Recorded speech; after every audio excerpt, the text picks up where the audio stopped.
Archives of Prasar Bharati presents the timeless treasure of golden era.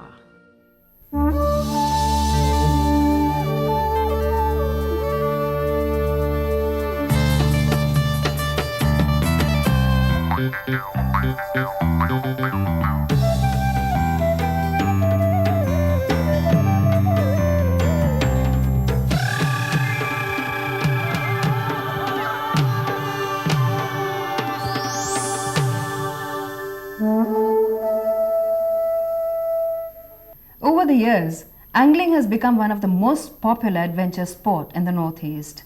Different species of fish abound the rivers that crisscross the region.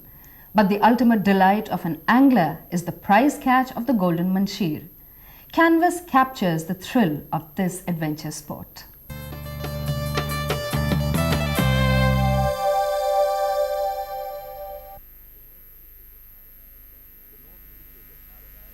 The Northeast is a paradise where man and nature intermingle, where speed and leisure go hand in hand, where rivers and streams meander beside the majestic mountains, where lush greenery and rugged terrain cohabit together. 5 major rivers flow in the upper reaches of the Himalayas, cascading down from the glaciers. The Siang originates from China, and coming down into Assam, it transforms into the mighty Brahmaputra. To its east are the Lohit and the Dibang rivers flowing north-south. To the west of Siang are the rivers Kameng and Subansiri. In addition, there are innumerable small streams that crisscross the entire landscape.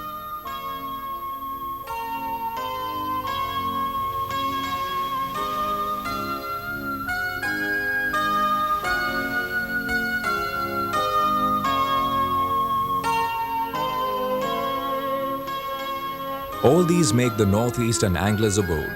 Angling or sport fishing has tremendous potential for development in this region.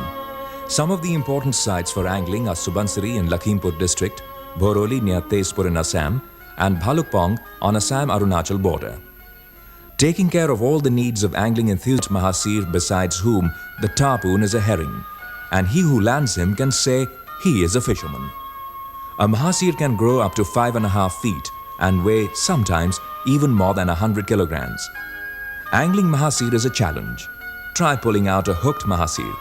Chances are that either the line will snap or the angler might end up in water being pulled by the thrust exerted by the fish.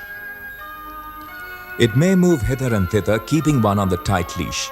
That's why Jim Corbett had said, fishing for Mahasir in a well-stocked mountain is, in my opinion, the most fascinating of all the field sports. But once all the crags and holes have been successfully avoided and the Mahasir's energy is spent, it is yours. But an angler always lets it back into the river, occasionally keeping a few for the table.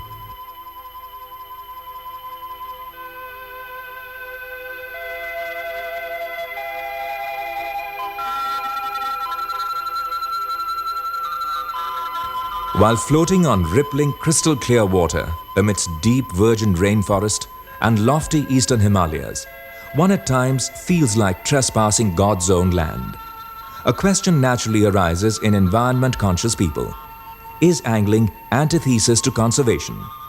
Will not tourism lead to unabashed destruction of habitat and rich aquatic culture, so gloriously preserved by the local populace? The question need not disturb us much. It only needs a rational management. Almost all catch by the anglers are released back into water. In fact, the very nature of the sport makes a conservationist of the angler, for he is interested in protecting the habitat of the fish and seeing that they thrive and multiply. Regulated angling can go a long way in the preservation of the rich fauna of the river.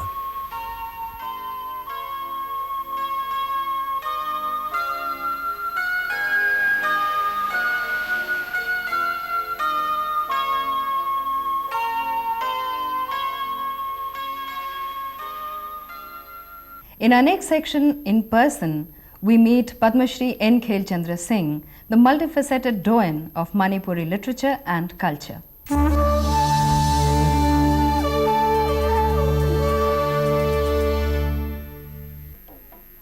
Manipuri, the court language of Manipur, has a separate script of its own which evolved in about the 17th century.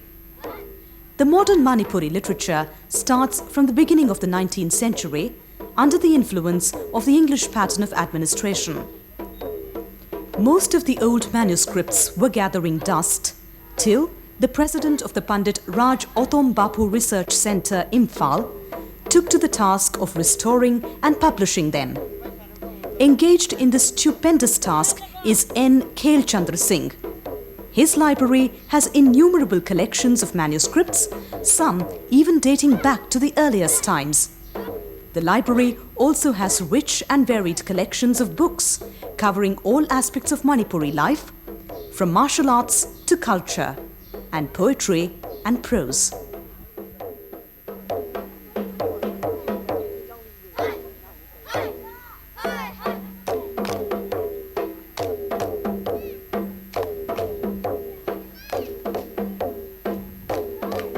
Khelchandra was trained at the National Archives of India, New Delhi. He specializes in archaic Manipuri script and language and has represented Manipur in the Indian Historical Records Commission held at Calcutta, Patna, Panaji and Thiruvananthapuram. He also participated in the International Seminar and Festival on Theatre, Dance and Martial Arts organized by Padatik at Calcutta.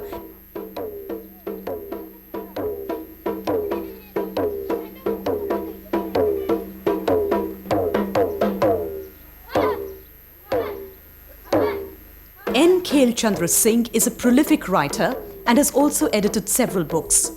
His published works range from treatises on martial arts in Manipur to the Manipuri and English Dictionary.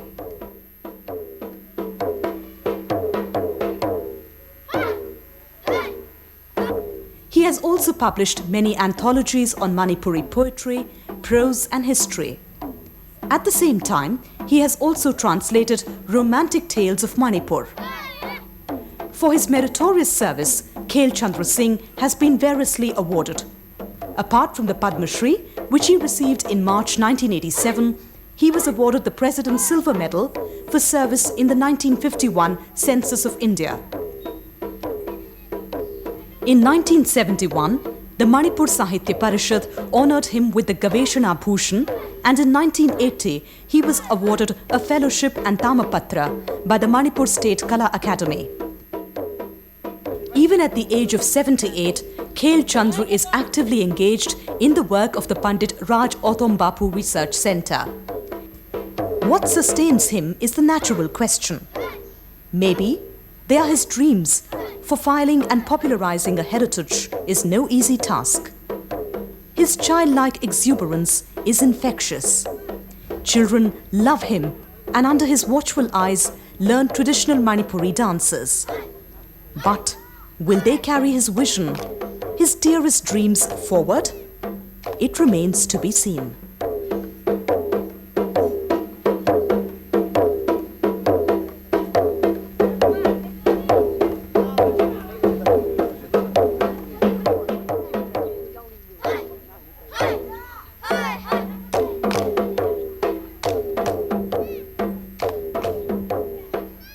In destination, we shall take you to a place which will bring back the glorious heritage of a golden time that has left engraved images on the rocky mountains of Devtamura. A swift paddling along the course of River Gomti will reopen the pages of history.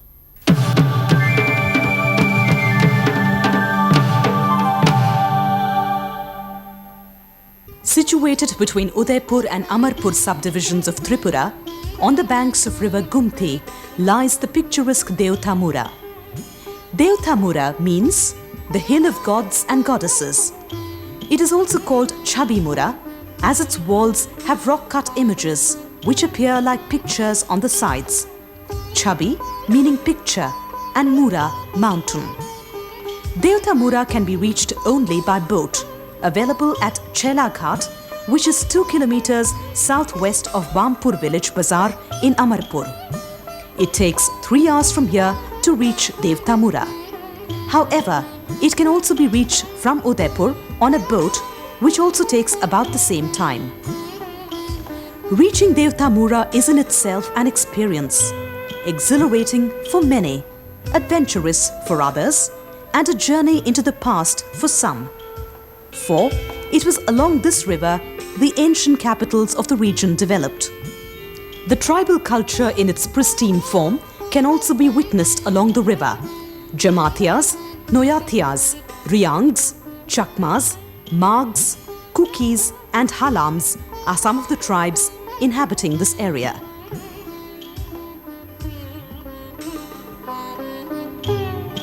It is presumed that the rock-cut images were carved between the 15th and 16th century when Maharaja Ratnamanikya, Dhanamanikya and Vijayamanikya ruled Tripura.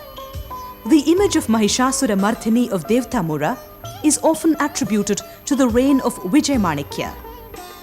Such picturesque sculptures are nowhere to be found in northeast India except at Unakoti hills of North Tripura, which varying estimates put between 11th and 12th century. From the images it transpires that the artists followed the Hindu mythology in depicting the images. These artists would have worked during the dry seasons, as Devtamura is more or less submerged in water during the monsoons. There are altogether 5 major statues of gods and goddesses and 37 minor ones. The former are carved on a stone wall 20 meters high. The minor rock-cut images are not of gods and goddesses.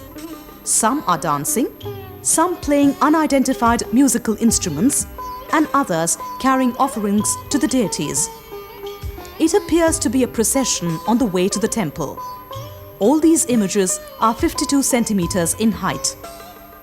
In the next panel is the image of Shiva seated on a bull. The height is 2.4 meters.